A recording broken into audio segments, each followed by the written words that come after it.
It's the highest profile unsolved case in the nation. It's been the subject of many theories and investigations, none of which have resulted in a successful arrest. On December 26, 1996, 6-year-old JonBenet Ramsey was found dead in her family's home in Boulder, Colorado. Her parents, John and Patsy Ramsey, had reported her missing early that morning. Patsy Ramsey had found a lengthy handwritten ransom note in the house addressed to her husband, John. About 7 hours after police arrived to investigate the kidnapping, JonBenet's body was found hidden behind a latched door in the basement of the home. And now a new Netflix documentary has everyone talking about the case again, including talk about a man named Gary Oliva, a convicted pedophile who has written incriminating letters. Who is Oliva and where is he? Tonight, we take a closer look.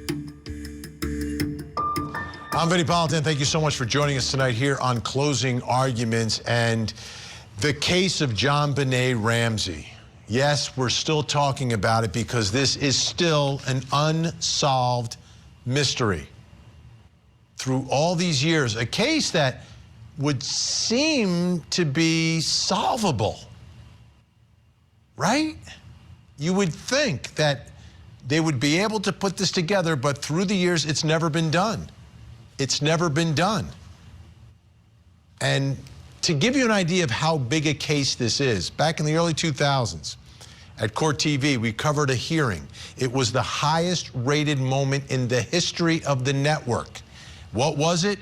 A man named John Mark Carr was being brought back from Asia to appear in court. This is a guy who fooled everyone. I mean, his confession and everything else, and at that moment, the world believed, oh my goodness, the JonBenet Ramsey case has been solved. But that now has been, decades ago. So here we are sitting here again tonight and still no answer. And still waiting is John Ramsey, JonBenet's father. And I've spoken to him several times through the years, and just recently at the last CrimeCon. And he's still searching for an answer. Still wondering what happened. And one of the issues was, obviously, that some investigators focused on him and his wife and didn't look anywhere else. And from his perspective, he believes that's the real problem here, is this tunnel vision on the family and not looking for answers and not following the evidence to a suspect, but finding someone suspicious and then focusing on them and trying to bring a case against them. But that never happened.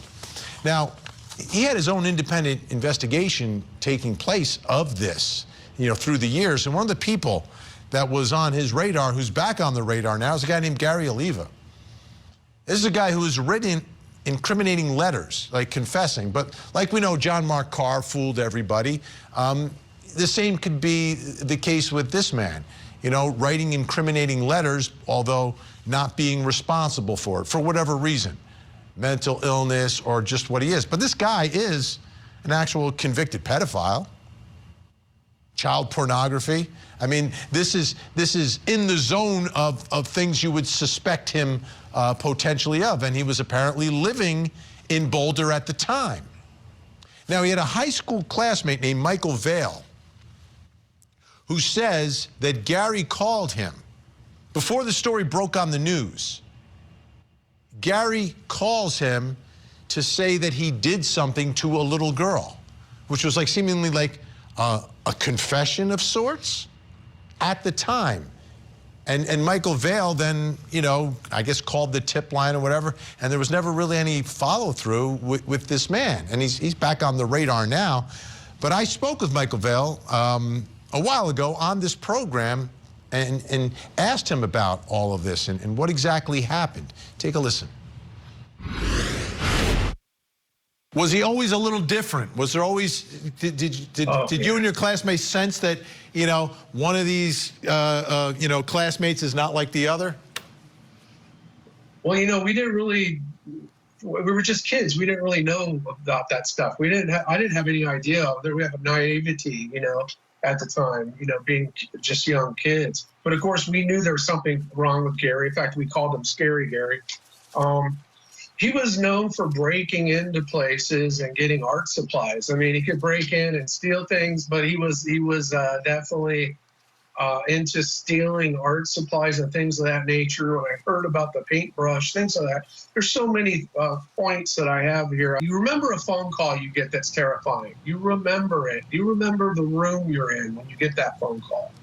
And I remember with the Christmas tree and everything. It was December 26th, and it was about midnight.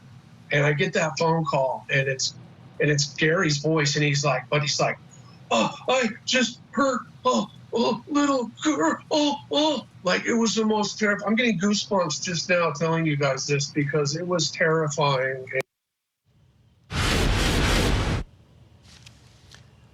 Like, you hear that story. Like, why is this man calling his classmate and talking about a little girl on the 26th of December? What happened here? Now, this man, Gary Oliva, back in the news. I saw a headline today. Take a look, the New York Post headline saying, convicted pedophile who confessed to JonBenet Ramsey murder is transient but not missing, according to police. Initially reported that this guy was missing, but the article says he's changed his address from one halfway house to another. So again, people are talking about Gary Oliva. Now, people are also talking about all of this due to a new Netflix docuseries that was released earlier this week. It's entitled Cold Case, Who Killed JonBenet Ramsey? Take a look. Lack of experience created a lot of problems in the crime scene. There is evidence of an intruder. I say this over and over and over again. If this case is ever going to be solved, we might be looking at the best chance right now. Vinnie died accidentally. We've been ruling people out for the wrong reasons. Everybody should be back on the table. You have to go deeper.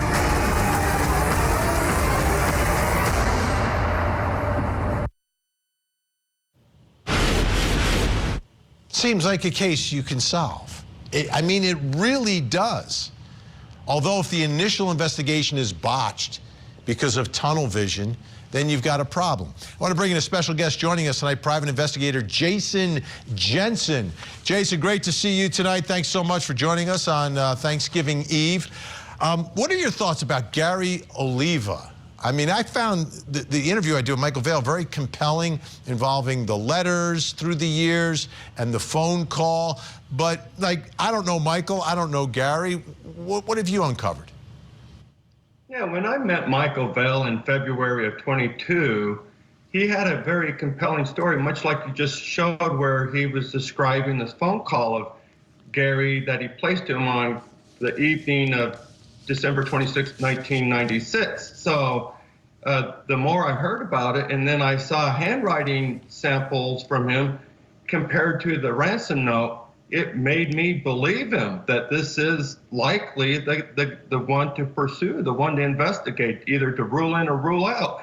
And as we went along through the process, more and more stood out that made him the prime suspect for being responsible. Unfortunately, like you indicated, the Boulder Police Department focused all their attention on the Ramseys to the exclusion of all others, because they didn't want to pursue what they did not want to believe that there was an intruder responsible.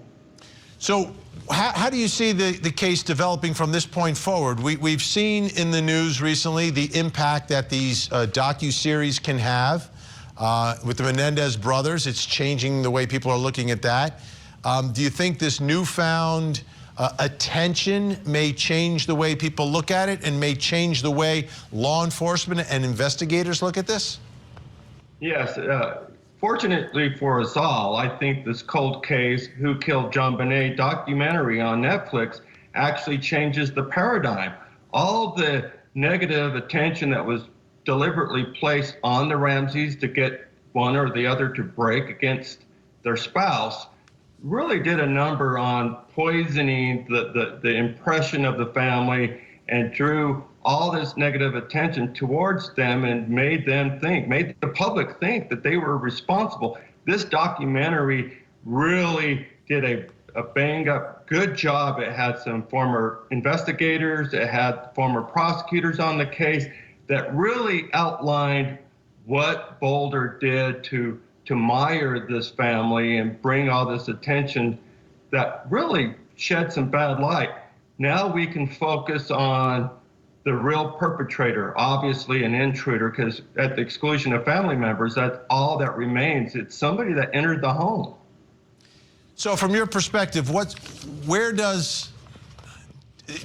is it going over the old information that exists, or is it trying to get new information? How do we get from point A to point B, with point B being a real viable suspect and someone that could be charged and tried for this? Well, the thing that seems to be present is that there isn't a complete, exhaustive effort to test all the articles for DNA to identify a suspect. That's one of the things that was really emphasized by John Ramsey in the documentary, is they want all the items tested using the modern, means of DNA testing, not the old CODIS approach, which was useless in this case, but they want to start over, collect SNPs DNA results and put it through genetic genealogy. Whether that can be done, whether articles of evidence have been lost, misplaced, or way too compromised over the years, because bear in mind, touch DNA, trace DNA was not a thing in 1996. So things like the paintbrush handle that was broken off was actually handled by investigators to piece back together to show that it was taken from Patsy Ramsey's paint tray.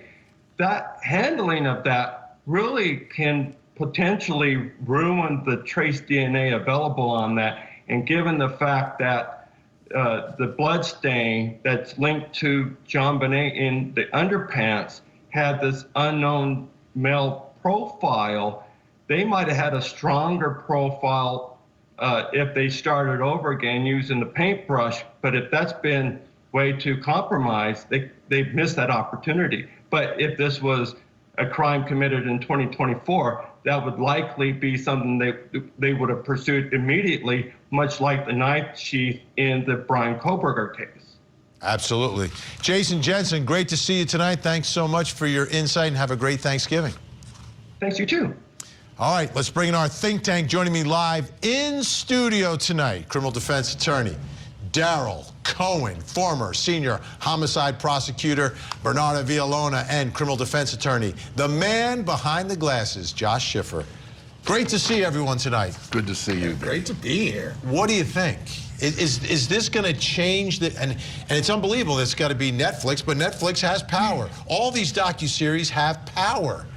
Is it going to change the game here? Are we going to have some movement? Are we going to solve a case that seems solvable? It should be solvable. Whether or not they do, that's another story. They haven't in 26 years. But let's say they should go back to the very beginning, exclude no one, include everyone.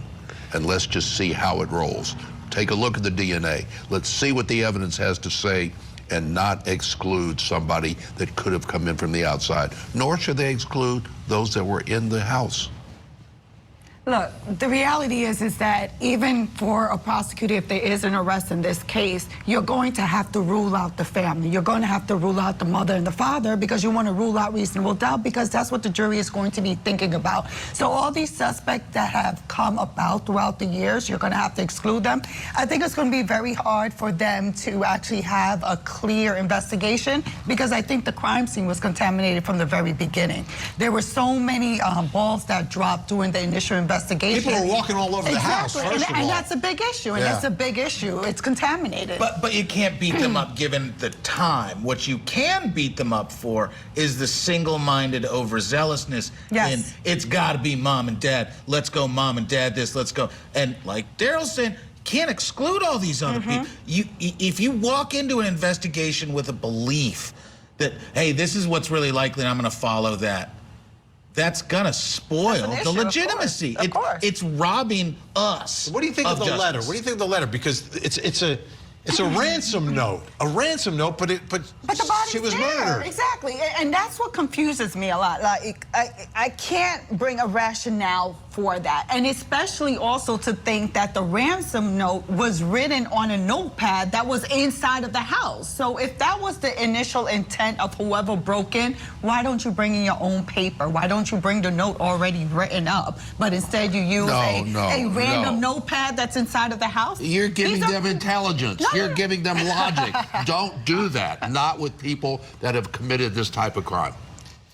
I just go back to the fact that that letter led them to make up this fanciful belief that these parents killed their child, which was ridiculous. I'm from the community they lived in here in Cobb County. It was ridiculous that this family would do that to their own child. But the state kept on hammering and following up, trying to prove what they wanted to believe to fit the narrative that worked for them. Yeah, but Josh, you said it's ridiculous that they would do that to their own child, but yet again, they had a 6-year-old with makeup and her hair done and these fancy, sexy, grown women Have you seen the show? What's it called? The tots and the pageant. Toddlers and tiaras. Yeah, but this is 1996, which makes it even more egregious, though. I mean, now, you know, with TV, with these live shows, and with social media, of course, the glamour, but 1996, come on, we barely had cell phones. And that By the way, we're out of time. I always do that to Josh.